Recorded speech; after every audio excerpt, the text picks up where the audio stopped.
vous allez bien et bienvenue dans Cook Family. Aujourd'hui on va faire un poisson pané, inratable, très facile à faire et très gourmand. Souvent la panure on la rate à cause de la chapelure car à la cuisson le poisson a tendance à s'effriter et tout, et là vous allez voir que ça va pas du tout s'effriter, vous allez avoir un poisson pané bien comme il faut. Pour cette recette il nous faudra un filet de poisson, là j'ai du tonka pour très bien utiliser, du colin, des œufs, de la chapelure, de la farine, du sel et du poivre pour épicer le poisson. Là j'ai des herbes de Provence avec du paprika ou des piments concassés, du poivre, du sel et de l'ail. Et pour avoir une belle chapelure, moi j'utilise le cornflakes nature que je mixe à la fin. J'espère que vous êtes prêts pour cette recette gourmande et on attaque tout de suite par le poisson. Allez, moi pour cette recette j'utilise un couscoussier. Donc là je vais attendre que l'eau bout, puis je rajouterai mes filets de poisson. Et je vais laisser cuire pendant 20 minutes. Pendant que l'eau est en train de chauffer, nous on va commencer à préparer la chapelure. Là j'ai mes cornflakes mixés, à laquelle je vais rajouter tout simplement des herbes de Provence et des piments concassés.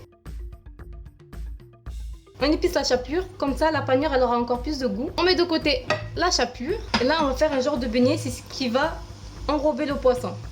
Donc c'est ce qui va vous donner la première couche de chapelure. Pour ça vous aurez besoin tout simplement d'œufs, de farine, d'épices, sel, poivre et ail. C'est tout.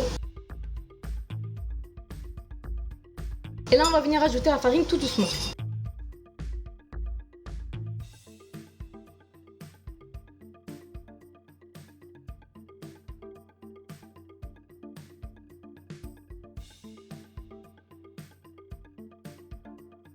Je vais accompagner mes poissons panés avec une purée faite maison. J'ai utilisé 6 petites pommes de terre que j'ai épluchées et coupées en petits morceaux que j'ai fait bouillir pendant 15 minutes.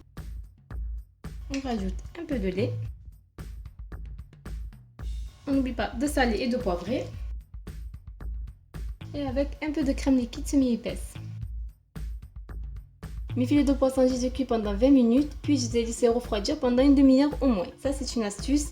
Pour que la chapelure elle tienne bien sur le poisson, il faut que le poisson est totalement refroidi. Je vais prendre mon poisson, je vais le mettre dans la pâte à beignet. Je vais bien l'enrober de pâte, puis je le passerai dans la chapelure.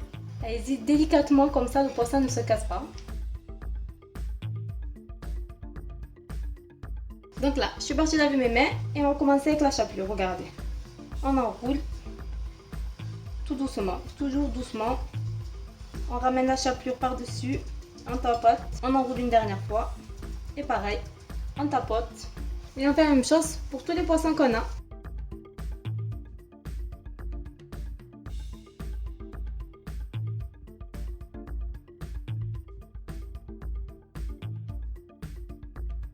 Voilà les amis, j'ai accompagné mon poisson pané avec une purée faite maison, tout simplement. Cette vidéo arrive à sa fin, j'espère que ça vous a plu. Si c'est le cas, n'hésitez pas à commenter, liker, partager et surtout vous abonner. On se dit à la prochaine pour de nouvelles vidéos. Bye bye!